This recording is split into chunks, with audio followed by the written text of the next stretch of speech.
Hello student, I am Sonam. Welcome back to my YouTube channel Apna Vidyalaya. आज के इस video में हम आप सभी को बताएंगे क्लास 10th विज्ञान का 2025 का बिल्कुल वायरल पेपर बताने वाले।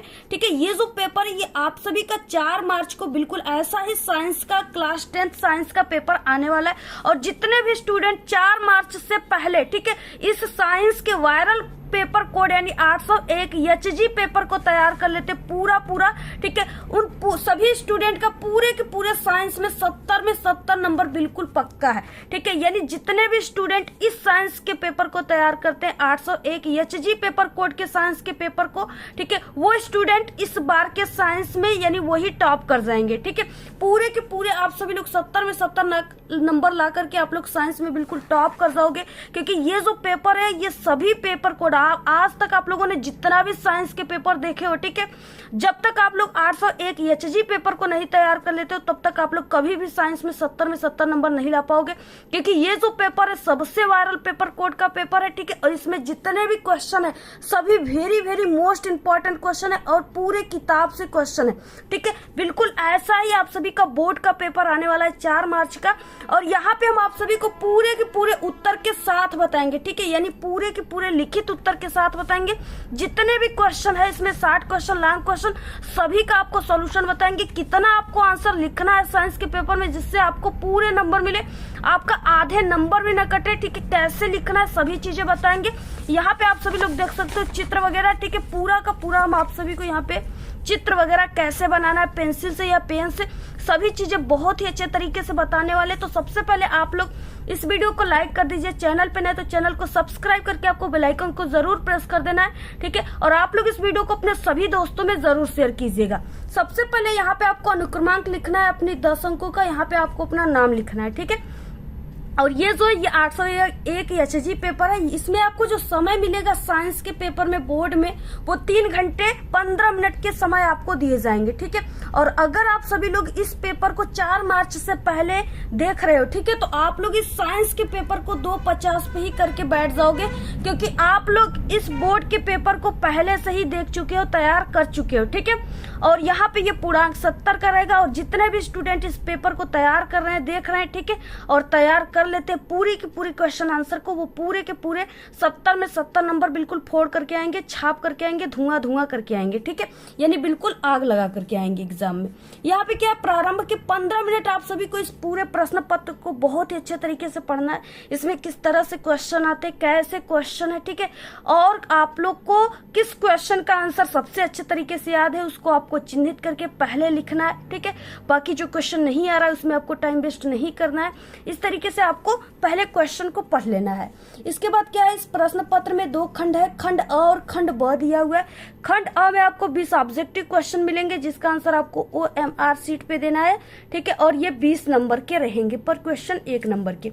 उसके बाद यहाँ पे क्या है, ये जो आपका साइंस का पेपर होता है ये 3 उपखंडों में बटा होता है, यानी फिजिक्स, केमिस्ट्री, बायोलॉजी। ठीक है, तो तीनों से रिलेटेड ऑब्जेक्टिव भी आपको इस पेपर में देखने को मिलेंगे और सब्जेक्टिव क्वेश्चन भी आपको इसमें मिलेंगे। ठीक है, तो यहाँ पे देखिए सबसे, और उसके बाद 50 नंबर का वर्णनात्मक प्रश्न आप सभी को देखने को मिलेगा। सबसे पहले देखिए बिना टाइम वेस्ट किए यहाँ से हम लोग स्टार्ट करते हैं। खंड अ से बहुविकल्पी क्वेश्चन दिया, 20 क्वेश्चन है, और जितने क्वेश्चन है बहुत ही मोस्ट इंपॉर्टेंट क्वेश्चन है, क्योंकि ये पूरा साइंस का पेपर ही बिल्कुल वायरल पेपर है। ठीक है, तो यहाँ पे देखिए सबसे पहला क्वेश्चन क्या दिया हुआ है, और ये जो ऑब्जेक्टिव क्वेश्चन है 20 क्वेश्चन है, इसके लिए आपको 1 घंटे के समय मिलेंगे। इससे ज्यादा अगर आपको समय आप लोग लेते हो, ठीक है, 1 घंटे से ज्यादा, तो आपके क्वेश्चन छूट जाएंगे। इसलिए आपके लिए यानी आपको 20 ऑब्जेक्टिव क्वेश्चन को सॉल्व करने के लिए सिर्फ और सिर्फ 1 घंटे के समय आपको मिलेंगे। इसी 1 घंटे के समय में आपको इस पूरे ऑब्जेक्टिव क्वेश्चन को सॉल्व कर लेना है। ठीक है, पहला क्वेश्चन है, देखिए स्वस्थ आंख का निकट बिंदु होता है। ठीक है, स्वस्थ आंख का निकट बिंदु क्या होता है, 4 ऑप्शन इसमें दिए रहेंगे, कोई एक ऑप्शन इसमें से आपको चुनना है। 25 सेमी, 50 सेमी, 100 सेमी और अनंत। ठीक है, तो स्वस्थ आंख का जो निकट बिंदु होता है वो 25 सेमी होता है। ऑप्शन नंबर ए राइट हो गया। ठीक है, अगला क्वेश्चन है दूसरा, एक उत्तल दर्पण की फोकस दूरी को एफ से दिखाते हैं हम लोग। ठीक है, तो यहाँ पे हो जाएगा एक, यानी कि उत्तल दर्पण की फोकस दूरी एफ बराबर कितना दिया हुआ है, यह बराबर 20 सेमी दिया हुआ है और उसकी वक्रता त्रिज्या यानी आर आप सभी को ज्ञात करना है। यहाँ पे तो आप लोग फॉर्मूला जानते हो, यफ बराबर क्या होता है, r/2 होता है। ठीक है, यहाँ पे यफ का मान दिया, आर का मान हमें निकालना है। अब इस सूत्र को हम लोग पक्षांतर करेंगे तो यहाँ पे क्या हो जाएगा, यानी r बराबर, ठीक है, 2 इंटू यफ हो जाएगा। अब यहाँ पे 2 इंटू यफ का मान कितना दिया हुआ है, यफ का मान 20 दिया हुआ है। 20 को आप लोग ऐसे लिख दीजिए तो यहाँ पे क्या हो जाएगा, 2 दूना के 4 यानी 40 सेमी। ठीक है, तो यहाँ पे वक्रता त्रिज्या का मान कितना आ गया, 40 सेमी। ऑप्शन नंबर कौन सा राइट हो जाएगा, ऑप्शन नंबर सी राइट हो जाएगा। ठीक है, इसके बाद अगला क्वेश्चन है तीसरा, प्रतिरोध का मात्रक है। ठीक है, क्या है, कूलाम, ओम, जूल या ओम मीटर। तो देखिए प्रतिरोध का जो मात्रक होता है ना वो ओम होता है। ठीक है, या ओम होता है या इस तरीके से वोल्ट बटे के एम्पियर भी होता है। ठीक है, तो अगर ये वाला ऑप्शन होता तो आप लोग इस वाले ऑप्शन को चुनते, लेकिन ये नहीं है तो यहाँ पे क्या हो जाएगा, ओम। और ओम का सिंबल क्या होता है, इस तरीके से होता है। ठीक है, अगला क्वेश्चन देखिए चौथा है, यहाँ पे विद्युत धारा उत्पन्न करने की युक्ति को क्या कहते हैं। ठीक है, जनित्र कहते हैं, गैल्वेनोमीटर कहते हैं, अमीटर या मोटर कहते हैं। तो यहाँ पे देखिए क्या हो जाएगा, यानी उसको हम लोग जनित्र कहते हैं। ऑप्शन नंबर ए राइट हो जाएगा। अगला क्वेश्चन है पांचवा, एक प्रोटॉन पर विद्युत आवेश की मात्रा होती है, ठीक है, कितनी हो जाती है। तो यहाँ पे देखिए 4 ऑप्शन है, जिसमें से एक प्रोटॉन है यानी इसमें प्लस रहेगा, किसी में प्लस नहीं, प्लस किसमें, ऑप्शन नंबर डी राइट है। ठीक है, तो यहाँ पे 1.6 × 10⁻⁻19 coulomb, option number D right है। अगला क्वेश्चन है छठवां, देखिए यदि फाई, ठीक है, फाई जो चुंबकीय फ्लक्स को दिखाता है, यदि फाई जो है चुंबकीय फ्लक्स यानी बी यानी फाई जो चुंबकीय फ्लक्स है, बी जो है यानी चुंबकीय क्षेत्र की तीव्रता, तथा ए जो है वो अनुप्रस्थ परिच्छेद का क्षेत्रफल, तो इनके भी जो सही संबंध है यानी जो सूत्र है वो क्या हो जाएगा। तो वो देखिए यहाँ पे 4 ऑप्शन है, तो यहाँ पे क्या हो जाएगा, बी बराबर फाई बटे के ए, ऑप्शन नंबर ए राइट है।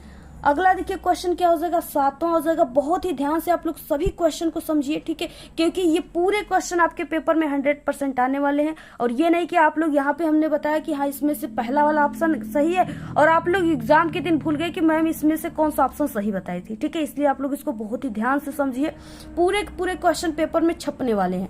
उत्तल दर्पण से बनने वाले प्रतिबिंब की प्रकृति है, ठीक है, वास्तविक व सीधा, आभासी व सीधा, आभासी व उल्टा, वास्तविक और उल्टा। तो यहाँ पे क्या हो जाएगा, यानी कि ये आभासी और सीधा बनता है उत्तल दर्पण से, ऑप्शन नंबर बी राइट है। अगला क्वेश्चन हो जाएगा, देखिए उपखंड ख से, यानी यहाँ से आपका क्या, केमिस्ट्री के क्वेश्चन स्टार्ट होते हैं, ठीक है, रसायन विज्ञान के।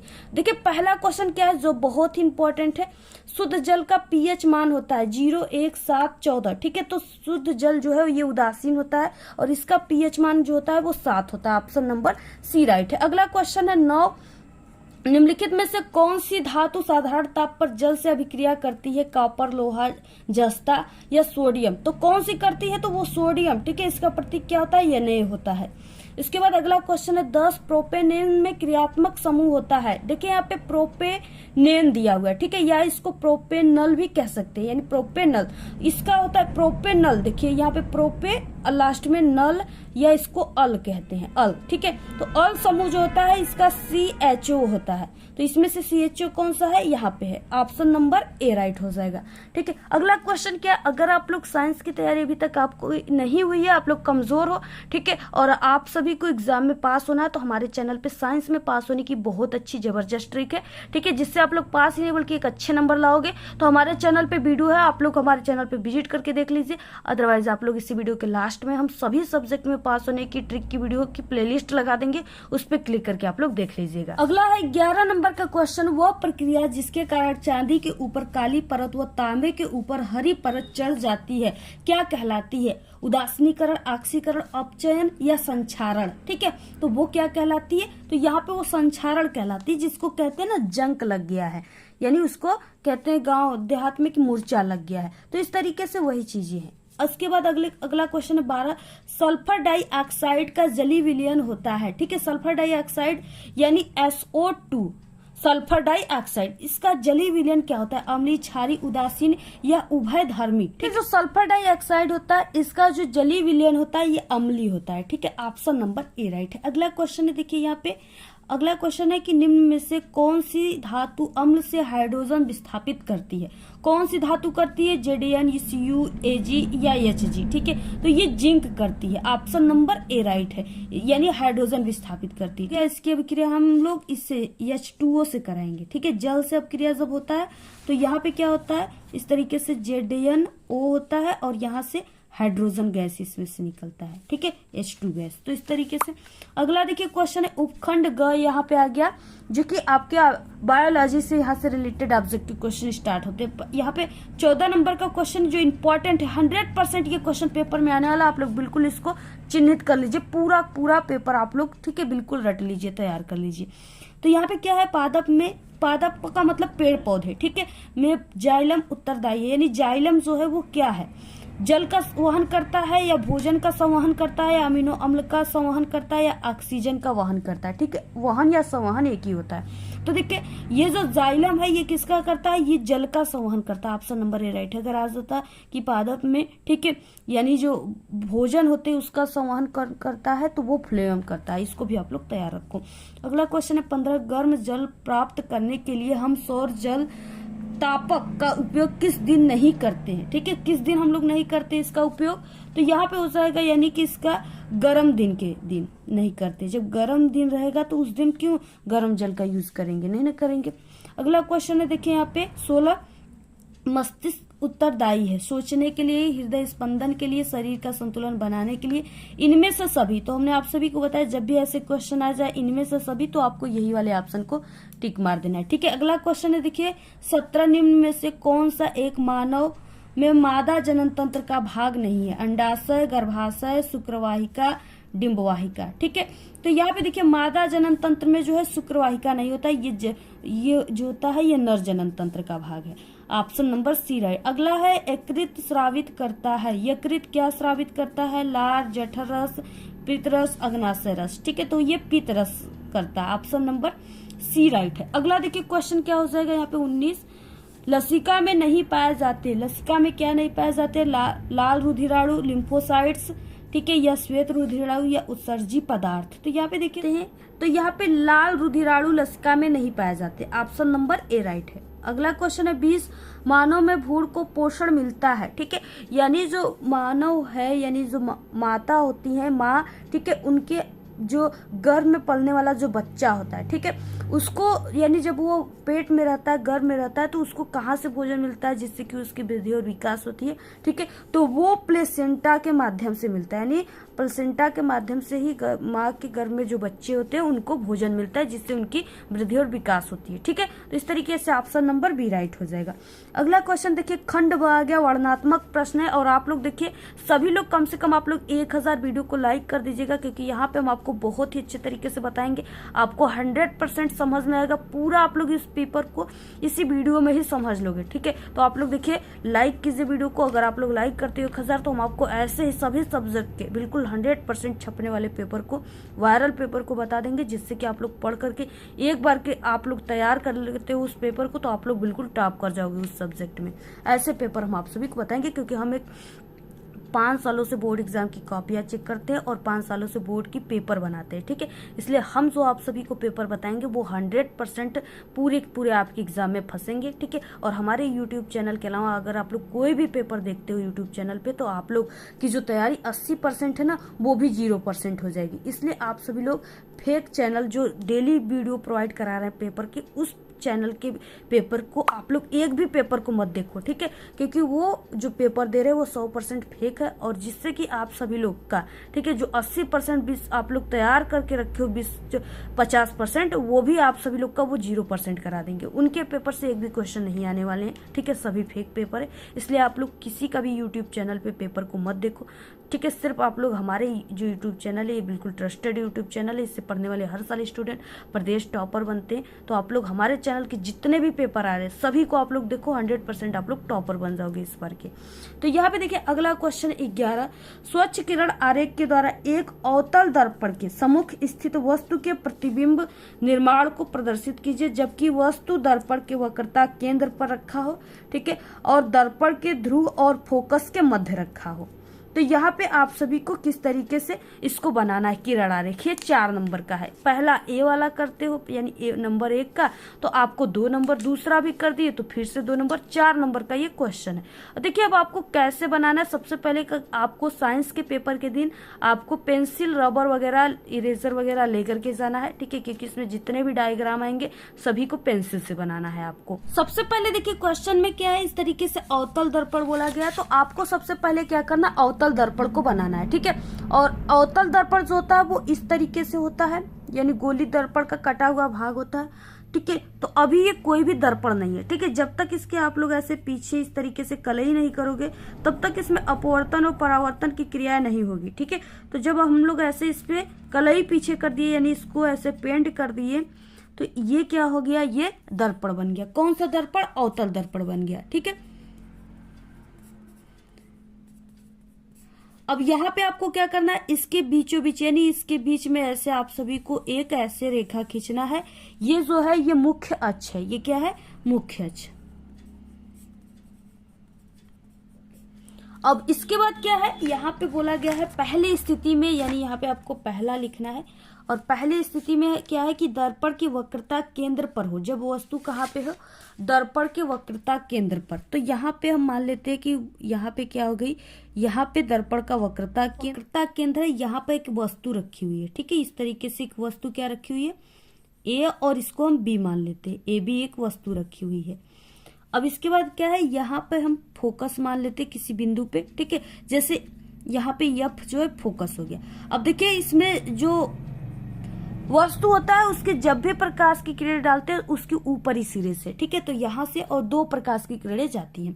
देखिए पहला इस तरीके से गई यहाँ पे, ठीक है। और जाने वाले सिंबल को आपको ऐसे एरो दिखा देना है इस तरीके से, ठीक है, तीर के निशान को। अब यहाँ पे गई। अब इसके बाद क्या हुआ, दर्पण से टकराई। इसके बाद परावर्तन के पश्चात ये क्या हुआ, ये मुख्य फोकस से होकर ऐसे, जो फोकस है इससे होकर ऐसे चली आई, ठीक है।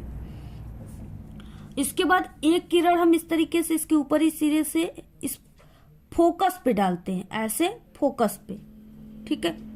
तो ये फोकस से होकर ऐसे जाती है, फिर उसके बाद ये फिर से ये दर्पण से टकरा जाती है। और दर्पण से टकराने के बाद ये क्या हो जाती है, ये जो मुख्य अक्ष है इसके समांतर हो जाती है, ठीक है, इस तरीके से। तो यहाँ पे ये इसके समांतर हो गई ऐसे। तो यहाँ पे ये आई और यहाँ पे दर्पण से टकराई, ठीक है। अब यहाँ पे यानी दर्पण से टकराने के बाद ये क्या हो गया, मुख्य अक्ष के समांतर हो गया, ठीक है। इस तरीके से इसके क्या हो गया, समांतर हो गया। अब यहाँ पे जहां पर भी ये दोनों किरणें मिली, ये वाली किरण, ठीक है, और उसके बाद ये वाली किरण, जहां पे भी मिली उसी बिंदु पर वस्तु का प्रतिबिंब बनेगा, ठीक है। तो इस बिंदु पर क्या बन गया, वस्तु का ऐसे प्रतिबिंब बन गया ऐसे, ठीक है। और ये जो प्रतिबिंब बना है ये उल्टा बना है, तो इसका इस तरीके से यानी यहाँ पे इसको हम बी कर देंगे और इसको ए कर देंगे, ये उल्टा बना हुआ है। अब देखिए यही है, यही किरण आरेख आपको बनाना है, ठीक है। इसमें क्या हो गया, देखिए जब ऐसे हम लोग क्या किए, यहाँ पे वस्तु के ऊपरी सिरे पर एक किरण डाले तो ये क्या हुआ, ऐसे जाने के बाद ये दर्पण से टकराने के बाद अवतल दर्पण से ये मुख्य फोकस से ऐसे फोकस से होकर चली गई, ठीक है। उसके बाद एक किरण ऐसे फोकस से हमने डाला, ये क्या हुआ, दर्पण से टकराने के बाद मुख्य अक्ष के समांतर हो गई। जहां पे भी दोनों किरणें मिली उसी जगह वस्तु का प्रतिबिंब बन गया। और ये प्रतिबिंब देखने पर, ठीक है, ये वस्तु हो गया, यहाँ पे ये क्या है, वस्तु है, और ये बिंब प्रतिबिंब है, ठीक है, ये प्रतिबिंब है इस तरीके से, ठीक है। अब यहाँ पे क्या है, जहां पर भी ये मिली वो इसी जगह वस्तु का प्रतिबिंब बन गया। प्रतिबिंब को देखने के बाद आपको क्या लग रहा है कि ये दोनों प्रतिबिंब जो है जो बनेगा, अगर वक्रता केंद्र पर वस्तु रखी गई है तो प्रतिबिंब क्या बनेगा, ये वस्तु के आकार का ही बनेगा, जो वस्तु है उसी के आकार का ही बनेगा। आप लोग इसको नोट कर लीजिए, जब भी आप लोग पेपर देखिए तो आप लोग पेन और नोटबुक लेकर देखिए, क्योंकि जो इंपॉर्टेंट चीजें उसे हम सिर्फ बता देते हैं, अच्छे तरीके से समझा देते हैं, जिससे आप लोग नोट कर लिया करो, ठीक है। उसके बाद ये क्या बन रहा है, उल्टा बन रहा है, तो आपको लिख देना है ये उल्टा बनेगा, ठीक है। और इसके बाद वास्तविक बनेगा, ठीक है। और जो वस्तु है उसी के आकार का बनेगा। तो यही सब चीजें लास्ट में आपको लिख देना है, इसी तरीके से बनाना है आपको। बहुत ही सरल है, बहुत ही अच्छा है, ठीक है। आई होप कि आप लोग 100% इसको समझ गए होंगे, ठीक है। तो आप लोग इसी तरीके से बनाइएगा और पूरा आप लोग ऐसे ही इसको स्क्रीनशॉट ले लो। और ये पक्का पेपर में डायग्राम वाला जरूर आता है क्वेश्चन, ठीक है। इस तरीके से अगला देखिए क्वेश्चन है यहाँ पे, दर्पण के ध्रुव और फोकस के मध्य जब वस्तु रखा है तब किस तरीके से बनेगा प्रतिबिंब, ठीक है। फिर से आपको क्या करना है, अवतल दर्पण बनाना है ऐसे,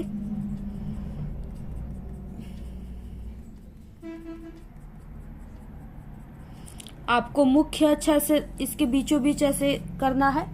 उसके बाद क्या है, वस्तु कहाँ कहाँ पे रखी है, तो वस्तु फोकस, ठीक है, यानी यहाँ पे इसको हम ध्रुव मान लेते हैं ओ को, और यहाँ पे फोकस है इस तरीके से इस बिंदु पे। अब इन्हीं दोनों के बीच में, ध्रुव और फोकस के बीच में वस्तु को हम मान लेते हैं कि इस बिंदु पर वस्तु रखा हुआ है ऐसे, ठीक है। अब यहाँ पहली किरण इस तरीके से गई और ये क्या हुआ, ये यहाँ से टकराने के बाद कहाँ से चली गई, ये यहाँ से टकराने के बाद फोकस से जाएगी, ठीक है। तो यहाँ पे फोकस है इस तरीके से, इस बिंदु पे मान लेते हैं हम लोग फोकस है, तो ये इस तरीके से चली गई ऐसे। और एक किरण हम कहां से डाले, वक्रता केंद्र से, ठीक है। इस वस्तु पे एक किरण इस वस्तु से यहां से वक्रता केंद्र से डाल दिया ऐसे, ऐसे वक्रता केंद्र से, ठीक है। यहाँ इस बिंदु पर वक्रता केंद्र C है, समझिए इस तरीके से हो गया। आप लोग इसको अच्छे से बना लीजिएगा। तो यहाँ पे वक्रता केंद्र से किरण डाले, ठीक है। ये दोनों किरणें जो है इधर कहीं पर भी नहीं मिल रही हैं, ठीक है। यहाँ पे कहीं पर भी ये दोनों किरणें नहीं मिल रही। जब इसको हम ऐसे आगे की ओर बढ़ाते हैं इस तरीके से, इन दोनों किरणों को जब हम ऐसे आगे की ओर बढ़ाते हैं तो ये एक बिंदु पर ऐसे मिलती हुई प्रतीत होती है, ठीक है। इसी जगह वस्तु का प्रतिबिंब बनता है, और ये प्रतिबिंब जो बनता है ये आभासी बनता है। और वस्तु से, यानी वस्तु इतनी छोटी सी है और ये इतना बड़ा, यानी वस्तु से बहुत बड़ा बनता है, और आभासी बनता है और सीधा बनता है, ठीक है। तो इस तरीके से आपको लिख देना है यहाँ पे प्रतिबिंब, ये वस्तु, ये अवतल दर्पण है, ये मुख्य अक्ष है, ये आपतित किरण, परावर्तित किरण है, ठीक है। ये सब चीजें आप लोग नोट कर लीजिए। और जो हमने आप सभी को बताया कि यहाँ पे क्या बन रहा है, सीधा वस्तु यानी प्रतिबिंब जो बनेगा वो सीधा बनेगा, बड़ा बनेगा, ठीक है, और आभासी बनेगा। तो आप लोग इसको नोट कर लीजिएगा, ठीक है। और ऐसे ही आपको बनाना है, बहुत ही सरल है। आप लोग पूरा इस तरीके से स्क्रीनशॉट लो, ये वाला पक्का पेपर में आएगा। अगला है इंपॉर्टेंट क्वेश्चन, दूसरा है यहाँ पे, लेंस के प्रथम फोकस और द्वितीय फोकस को परिभाषित कीजिए। एक वस्तु एक उत्तल लेंस के प्रकाशिक केंद्र से लेंस की फोकस दूरी की दुगुनी दूरी पर रखी है, तो उसके प्रतिबिंब निर्माण को किरण आरेख आप सभी को दिखाना है, ठीक है। ये 4 नंबर का है। तो यहाँ पे देखिए क्या हो जाएगा, यानी सबसे पहले कि आपको लेंस के प्रथम फोकस और द्वितीय फोकस किसे कहते हैं, इसका आपको परिभाषा लिखना है। बहुत ही सरल है ये परिभाषा, ठीक है। ऐसी परिभाषा यानी जो किताब में है उसको आप लोग एक बार पढ़ोगे तो याद नहीं होगा, लेकिन ये परिभाषा बिल्कुल सरल हम आप सभी को बता रहे हैं और बिल्कुल बेस्ट और सही बता रहे हैं, ठीक है। गोली पृष्ठ के मुख्य अक्ष पर स्थित वह बिंदु जिससे गुजरने वाली प्रकाश की किरण अपवर्तन के पश्चात मुख्य अक्ष के समांतर हो जाती है, उस बिंदु को प्रथम फोकस कहते हैं, ठीक है। द्वितीय फोकस क्या है, इसी प्रकार लेंस के मुख्य अक्ष के समांतर चलने वाली किरणें लेंस से अपवर्तन के पश्चात, ठीक है, अपवर्तन के पश्चात अक्ष से जिस बिंदु से मिलती है या मिलती हुई प्रतीत होती है, उस बिंदु को द्वितीय फोकस कहते हैं। तो आप लोग पूरा स्क्रीनशॉट ले लो, ठीक है। ये आपका 2 नंबर में है। उसके बाद इसमें किरण आरेख दिखाना आप। अब इसके बाद देखिए यहाँ पे क्वेश्चन इस तरीके से था, आपको किरण आरेख दिखाना है जब फोकस दूरी के दोगुनी दूरी पर वस्तु रखी हो तब। अब इसके बाद देखिए किरण आरेख आपको बनाना है, तो ये उत्तल लेंस हो गया, इस तरीके से वस्तु रखी गई है, ठीक है, और यहाँ पे इसका प्रतिबिंब बन रहा है, तो आप लोग को यही किरण आरेख बना लेना है, ठीक है, इस तरीके से स्क्रीनशॉट। दूसरा क्वेश्चन है, घरों की वायरिंग के परिपथ में फ्यूज का क्या महत्व है, आवश्यक परिपथ आरेख बना करके आप सभी को समझाना है, 4 नंबर का। अथवा आप लोग अगर इसको करना है तो इसको कीजिए। अगर आप लोग सवाल में तेज हो, अच्छे आपको सवाल अच्छे से सवाल लगाने आता है न्यूमेरिकल, तो आप लोग न्यूमेरिकल लगाए, क्योंकि इस पे आपको सटीक जितने नंबर का है 4 नंबर का पूरा 4 नंबर आप सभी को मिलेगा, ठीक है। तो यहाँ पे देखिए पहला वाला क्वेश्चन क्या हो जाएगा, फ्यूज का आपको ऐसे किरण आरेख बनाना है इस तरीके से, ठीक है। ये क्या हो गया, फ्यूज का किरण आरेख है, ऐसे होता है, इस तरीके से जाता है, एक ये वाले तार में लगा होता है ऐसे, और एक इस वाले तार में ऐसे लगा होता है, ठीक है। और आगे एक उपकरण लगा होता है जिसके कारण अगर कभी कभी करंट बहुत तेज आता है ना, तो यहाँ से क्या होता है कि ये दोनों, ये जो चीजें लगती है, ये कॉपर ये लगती है, ठीक है, यानी कुछ इस तरीके से लगती है कि ये तुरंत गल जाती है, रांगा टाइप का। तो ये क्या होता है, ये तुरंत तगड़ी लाइट होता है तो गल के गिर जाता है, जिससे कि ये जो उपकरण लगे हुए, टीवी लगा होता है, ठीक है, कोई भी उपकरण लगा है, फ्रिज वगैरह, तो वो जलता नहीं है। यानी तेज लाइट आता है तो पहले क्या होता है, करंट आता है तो पहले यही गिर जाते हैं, जिससे ये दोनों तार आपस में जुड़े नहीं होते, ये गिर जाता है तो यानी करंट का फ्लो इधर नहीं होता है उपकरण में, जिससे उपकरण जलने से बच जाती है, ठीक है। इसलिए घरों में फ्यूज तार का लगवाना बहुत ही इंपॉर्टेंट होता है।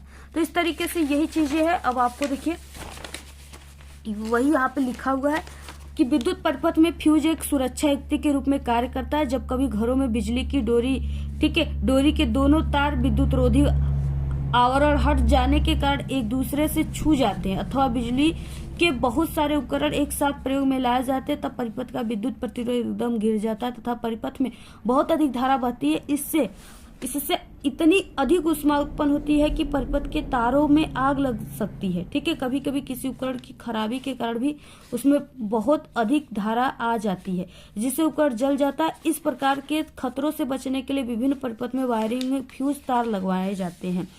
प्रत्येक फ्यूज तार में अधिकतम धारा का वहन करने के लिए एक क्षमता होती है। जब धारा इस निश्चित परिमाण से अधिक होती है तो फ्यूज तार गल जाता है और विद्युत परिपथ टूट जाती है, ठीक है, जिससे कि क्षति होने से बच जाता है, जिससे कि जो भी उपकरण जल रहे हैं, यानी टीवी वगैरह, रेफ्रिजरेटर वगैरह जो जलने वाले थे वो बच जाते हैं, ठीक है। यही सब चीजें आप लोग पूरा स्क्रीनशॉट ले लो और ऐसे ही आप सभी को लिखना है। क्वेश्चन क्या हो जाएगा, जिसको यानी कि ये आ रहा है वो इस वाले क्वेश्चन को लिखेगा, ठीक है, जिसको सवाल आ रहा है इसको करेगा, दोनों में से किसी एक को करना है, ठीक है। दोनों 4 नंबर के।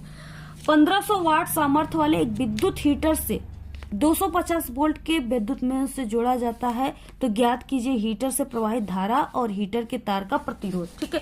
तो आपको हीटर से प्रवाहित धारा को पहले ज्ञात करना है, इसके बाद आपको प्रतिरोध R को ज्ञात करना है। सबसे पहले पहला हो जाएगा यहाँ पे, ठीक है, यहाँ पे क्या हो जाएगा, यानी कि P, यानी ये जो सामर्थ्य दिया है ये P शक्ति का मान दिया है, 1500 वाट दिया हुआ है, ठीक है। और उसके बाद ये जो दिया हुआ है 250, ये V का मान दिया है वोल्ट, तो 250 वोल्ट हो जाएगा यहाँ पे।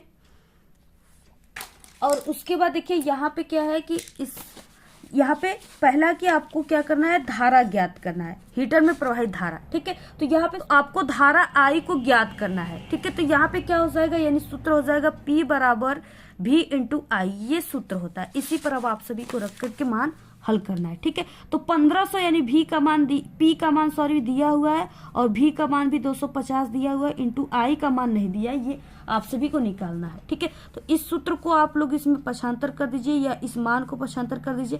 तो देखिए यहाँ पे हमें I का मान निकालना है, तो यहाँ पे ये जो V है ये क्या है, गुणे में है, भाग के इधर जाएगा, बराबर के भाग में हो जाएगा। तो I बराबर क्या हो जाएगा, यहाँ पे I बराबर हो जाएगा P बटे के V। अब इस वाले पक्षांतर वाले सूत्र पे इस मान को रख दीजिए, आंसर आ जाएगा, या इसी को आप लोग पक्षांतर कर दीजिए, ये जो है इसके बटे में आ जाएगा, ठीक है। तो I बराबर क्या हो जाएगा, 1500 बटे के 250, इस तरीके से एक शून्य से एक जीरो से एक जीरो कट जाएगा यहाँ पे, ठीक है। और 25 छक्का 150 होता है, तो यहाँ पे 6 आ गया, यानी यहाँ पे I का मान कितना आ गया, I का मान 6 एम्पियर आ गया, ठीक है। तो ये पहले वाले क्वेश्चन का आंसर ये हो गया। उसके बाद देखिए ये पूरा आप लोग ऐसे स्क्रीनशॉट ले लो। उसके बाद देखिए दूसरा वाला क्या हो जाएगा, दूसरे वाले में आपको प्रतिरोध निकालना है, ठीक है। प्रतिरोध के लिए आप सभी को यहाँ पे फॉर्मूला होता है, यानी प्रतिरोध और वोल्ट और वाट, ठीक है, सामर्थ्य के संबंध में, शक्ति के संबंध में जो फॉर्मूला होता है वो R बराबर V का स्क्वायर बटे के P होता है। इस वाले सूत्र को आप लोग याद कर लीजिए, इस पे आपके कई न्यूमेरिकल आते हैं पेपर में। तो यहाँ पे देखिए V का मान यानी 250 दिया हुआ था, यहाँ पे है, इसको स्क्वायर है तो 2 बार रखना है आपको। P का मान 1500, एक शून्य से एक शून्य मर गया, यहाँ से यहाँ कट गया, ठीक है, खत्म हो गया। अब देखिए यहाँ पे हो गया, यानी 5 3 15 हो गया, और यहाँ पे 5 5 25, ठीक है। 25 का जब आप लोग इसमें 25 का 5 में आप लोग करोगे तो यहाँ पे हो जाएगा 125, ठीक है, 125 बटे के 3। और यहाँ पे R का मात्रक यानी जो प्रतिरोध है इसका मात्रक ओम होता है, तो आपको मात्रक सहित लिखना है, ठीक है। 125 बटे के 3 ओम आ गया। तो इस तरीके से ये आंसर हो गया यानी दूसरा का। तो ऐसे आप सभी को लगा लेना। अगला क्वेश्चन देखिए यहाँ पे कि चौथा कि दिए गए परिपथ में प्रतिरोध 10 वोल्ट की एक आदर्श बैटरी से जुड़ा है, ज्ञात कीजिए। आप लोग पहला ए और बी के मध्य आपको प्रतिरोध आर का मान ज्ञात करना है, धारा आई का ए और बी के मध्य विभवांतर सिर्फ ज्ञात करना है। ठीक है, तो ये आप देखिए यहाँ पे एक परिपथ दिया हुआ है, और अगर आपको सवाल आता है तब कीजिए, अगर सवाल नहीं आता है लगाने तो आपके लिए एक ऑप्शन है, आपको यहाँ पे लिखने वाले क्वेश्चन आते हैं। ठीक है, तो दोनों में से किसी एक को करना है। हम दोनों यहाँ पे आंसर आपको बता देते हैं, आपको जो भी आता है उससे आप लोग कीजिएगा। देखिए यहाँ पे क्या है, इस तरीके से परिपथ दिया। सबसे पहले कि ये जो है ये 4 ओम और 2 ओम, ये दोनों क्या है, ये श्रेणी क्रम में। ठीक है, क्योंकि इसको हम जब फैलाएंगे तो दोनों सीरीज में जुड़े हुए।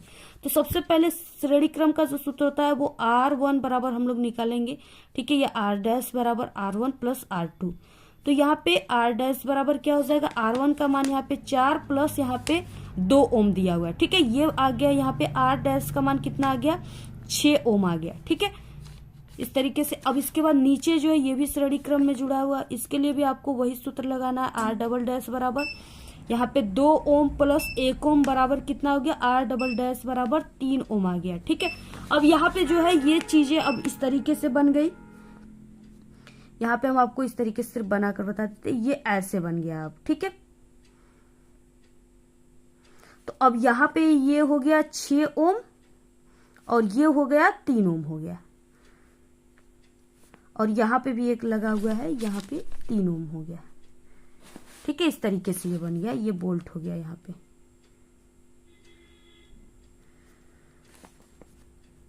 तो इस तरीके से अब बन गया। अब ये दोनों क्या हो गए, इस तरीके से जब आप लोग डायग्राम बना लोगे तो ये दोनों किस में जुड़े हुए, एक दूसरे के समांतर जुड़े हुए। तो अब यहाँ पे आपको समांतर प्रतिरोध निकालना है। समांतर प्रतिरोध का सूत्र 1/के R बराबर 1/के R1 प्लस 1/के R2 होता है। ठीक है, अब यहाँ पे क्या है, आप सभी को 1/के R1 का मान क्या है, यहाँ पे 6, तो 6 रख दीजिए, प्लस R2 का मान 3, 1/के 3 बराबर क्या हो जाएगा, इसका हम एलसीएम 6 ले लेंगे, और 6 कम 6 प्लस और 3 दूना के 6। ठीक है, 3/के 6, तो यहाँ पे 1 यानी 3 के 3, 3 दूना के 6, 1/के 2। ठीक है, यानी यहाँ पे 2 आ गया, 1/के R बराबर 1/के 1/2। ठीक है, इसको हम लोग R बराबर 2 ओम लिखेंगे ऐसे। ठीक है, यहाँ पे क्या हो गया, R बराबर 2 ओम, इस तरीके से। अब यहाँ पे क्या हो गया, R का मान कितना आ गया, 2 ओम आ गया पूरा, यानी पूरे प्रतिरोध का मान 2 ओम आ गया। तो यहाँ पे क्या आ गया, यानी प्रतिरोध का मान निकल गया कितना, 2 ओम। उसके बाद परिपथ में धारा आप सभी को निकालना है। तो देखिए धारा के लिए क्या सूत्र हो जाएगा यहाँ पे, तो धारा बराबर यानी जो भी धारा बराबर क्या हो जाएगा, धारा बराबर V/के R। ठीक है, और V का मान कितना दिया हुआ है, यहाँ पे V का मान 10 वोल्ट दिया हुआ है, तो 10 आपको रखना है। R का मान अभी हमने निकाला है। ठीक है, ये पूरा जो है इस तरीके से, यानी ये पूरा जो है इस तरीके से 2 ओम है, और यहाँ पे भी एक प्रतिरोध जुड़ा हुआ है, तो पूरे प्रतिरोध का हमें निकालना है। तो 2 + 3 बराबर यहाँ पे 10/के 5 आ गया, यानी 5 दूना के 10, 2। धारा का मान कितना आ गया, 2 एम्पियर। ठीक है, धारा का मान कितना आ गया, 2 एम्पियर। आप लोग पूरा स्क्रीनशॉट लेते जाओ और आप लोग इसको नोट करते जाइए। तो हम देखिए ए और बी के बीच विभवांतर आप सभी को ज्ञात करना है, यानी यहाँ पे ए और बी के बीच ही सिर्फ आपको विभवांतर ज्ञात करना है, ये वाला प्रतिरोध आपको नहीं लेना है। ठीक है, तो यहाँ पे क्या हो जाएगा, यानी ए और बी के बीच हमें सिर्फ ज्ञात करना है विभवांतर, तो I × R होता है।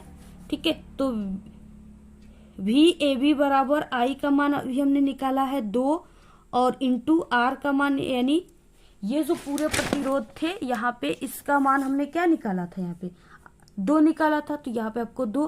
तो VAB बराबर यानी यहाँ पे जो हो गया विभव का मान हम लोग निकाल रहे हैं ना, तो यहाँ पे 4 हो गया, 4 वोल्ट। पूरा आप लोग स्क्रीनशॉट ले लीजिए। ठीक है, यहाँ से स्टेप शुरू हुआ है, यहाँ से फिर ये इसके बाद ये और यहाँ पे ये। ठीक है, ये पूरे सवाल डन हो गए इस तरीके से आप। तो यहाँ पे देखिए 4 मीटर फोकस दूरी दिया हुआ है। ठीक है, वाले अवतल लेंस की क्षमता आप सभी को ज्ञात करना है।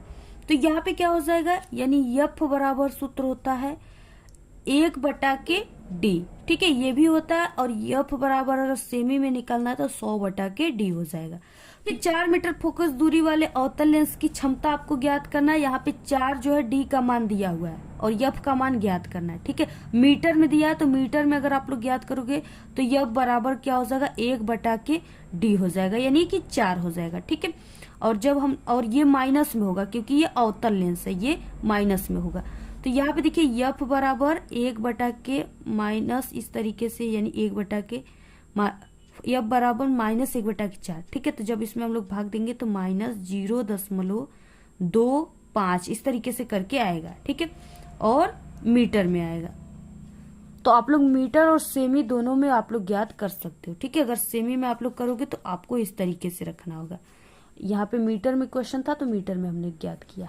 अगर आप लोग सेमी में ज्ञात करोगे तो सिर्फ 25 सेमी आ जाएगा, ठीक है। तो मीटर में 0.25 मीटर आ जाएगा।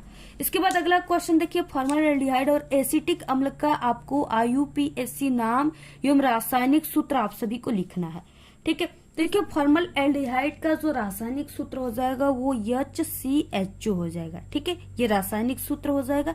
और इसका जो IUPAC नेम हो जाएगा वो मेथेनल हो जाएगा, मेथेनल, ठीक है, क्योंकि यहाँ पे CHO अल समूह है और यहाँ पे एक कार्बन है, एक कार्बन को मेथ कहते हैं, डबल कार्बन को एथ कहते हैं और ट्रिपल कार्बन को प्रोप कहते हैं, ठीक है। तो यहाँ पे एक कार्बन है तो मेथेनल। उसके बाद देखिए यहाँ पे क्या है, एसिटिक अम्ल। एसिटिक अम्ल का सूत्र पहले क्या हो जाएगा, CH3COOH, ठीक है। ये COOH कार्बोक्सिलिक समूह यानी अम्ल समूह है, ओइक समूह है। तो यहाँ पे क्या हो जाएगा, 1 2, 1 और 2 कार्बन है तो यहाँ पे एथे, ठीक है, एथे, और यहाँ पे COOH, ये ओइक समूह जुड़ा है तो एथेनोइक अम्ल, ये इसका IUPAC नाम हो गया, ठीक है। तो इस तरीके से आप लोग इस वाले क्वेश्चन, 5वें वाले क्वेश्चन का आंसर ये दोनों हो जाएगा, आप लोग इसको नोट कर लीजिए। अगला क्वेश्चन है, यहाँ पे दिया हुआ है ख क्या होता है जब केवल संतुलित रासायनिक समीकरण आपको देना है, 2 नंबर में है। प्लास्टर ऑफ पेरिस को जब हम गर्म करते हैं तो क्या होता है। तो पहले आपको प्लास्टर ऑफ पेरिस का सूत्र याद होना चाहिए, CaSO4, ठीक है, और उसके बाद हाफ यानी 1/2 H2O, ये क्या हो गया, प्लास्टर ऑफ पेरिस का सूत्र हो गया। इसको जब हम लोग गर्म करने की ये सिंबल हो गई, तो ये क्या बनता है, कैल्शियम सल्फेट, ठीक है, CaSO4 और प्लस H2O बनता है। तो इस तरीके से आप लोग इसका स्क्रीनशॉट ले लीजिए, ठीक है। यहाँ पे क्या है, यहाँ पे जो कैल्शियम की संख्या है, ठीक है, यहाँ पे 2 कैल्शियम की संख्या है, इस तरीके से।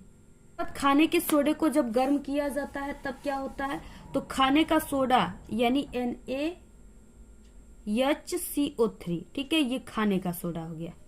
और इसको जब हम लोग गर्म करते हैं तो क्या बनता है, तो जब इसको गर्म करते हैं तो ये बन जाता है Na2CO3, ठीक है, और प्लस यहाँ पे H2O बनता है और यहाँ पे CO2 बन जाता है, तरीके से हो गया, ठीक है। यहाँ पे Na2 है यानी सोडियम की संख्या 2 है, तो इधर भी आपको सोडियम की संख्या 2 कर देना है, इस तरीके से जैसे हमने यहाँ पे किया हुआ है, ठीक है। तो बाकी सभी चीजें ऐसे ही है, तो इस तरीके से आपको लिख लेना है। इसके बाद देखिए अगला क्वेश्चन इसमें क्या है, अगला है यहाँ पे खनिज तथा अयस्क की परिभाषा एवं उदाहरण आपको लिखना है, ठीक है। तो ये क्वेश्चन आप सभी को हमारे साइंस के इंपॉर्टेंट क्वेश्चन की वीडियो बनी हुई है, ठीक है। आप लोग इसी वीडियो के लास्ट में प्लेलिस्ट लगा देंगे, वहां से आप लोग देख लीजिएगा। इसके बाद अगला क्वेश्चन देखिए 7 है, निम्न पर आपको संक्षिप्त टिप्पणी लिखना है। आप लोग को इसको हल करना है अथवा में आप लोग इनको हल कर सकते हो, ठीक है। तो ये भी इम्पोर्टेंट है और ये भी है, लेकिन आप लोग इसको कीजिए और अच्छा रहेगा जो भी आपको है, ठीक है। तो हम अथवा वाले क्वेश्चन आपको बता देते हैं, इसको हमने कई साइंस के पेपर बताए थे, ठीक है, इससे पहले, क्योंकि आपको टोटल 10 सेट पेपर तैयार कर लेना है। 10 सेट पेपर आप लोग पूरा एक बार भी अगर सिर्फ देख लिए उस वीडियो को तो आपको पूरा याद हो जाएगा। 10 सेट पेपर याद कर लिए आप लोग, तैयार कर लिए, तो बिल्कुल टॉपर ही बन जाओगे आप लोग साइंस में, ठीक है। तो यहाँ पे देखिए क्या हो जाएगा। इसके बाद देखिए अगला क्वेश्चन है अथवा वाला, यहाँ पे एथेनोइक अम्ल की अभिक्रिया आपको इनके साथ कराना है, ठीक है। पहला कि आपको एस्टीकरण, तो यहाँ पे क्या हो जाएगा, यहाँ पे यानी कि CH3COOH, इसके बाद CH3CH2OH, ये एल्कोहल है, ठीक है। अब जब इसका हम लोग रिएक्शन कराते हैं तो यहाँ पे क्या प्राप्त होता है, CH3CO, ठीक है, और यहाँ पे इसके बाद फिर OC2 CH2 CH3 और यहाँ पे H2O प्राप्त होता है। इसको नोट कर लीजिए पहले वाले को।